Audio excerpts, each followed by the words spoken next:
જો તમારી કને આ ટેબલ હોય ને તો ચોર પણ હું ચોરના બાપ પણ આવી જાય ને તો તમે આ ખોલી નહીં શકતો, કેમ કે આના ખોલવા માટે જુઓ કેટલી બધી ચાવીઓ લાગે છે અને કેટલું બધું દિમાગથી ખોલવામાં આવે છે.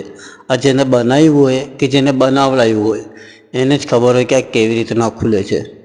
તમે જોતા જ રહેજો વિડીયોમાં.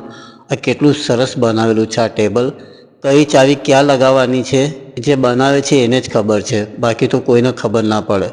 કેમ કે જુઓ કઈ ચાવી ક્યાં લગાવીને શું ખુલે છે. જુઓ તમે અંદરથી આ નીકળ્યું.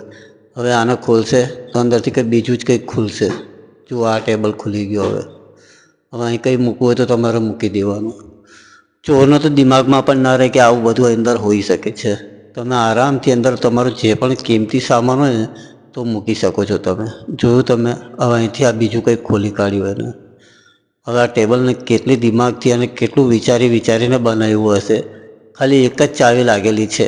હવે તમે વિચાર કરો એક ચાવી કેટલી જગ્યા કામ કરી રહી છે અને કેટલી જગ્યાથી ખાના નીકળી રહ્યા છે એના. જોયું તમે. હવે ચોર કેટલું અંદર ધ્યાન આપશે. ચોર તો જોશે તો ખાલી એવું જ કહેશે કે આ તો ખાલી ટેબલ જ છે, આની અંદર શું હશે. પણ આની અંદર તમે ચાહો ને એટલું બધું અંદર મૂકી શકો છો. જોયું તમે.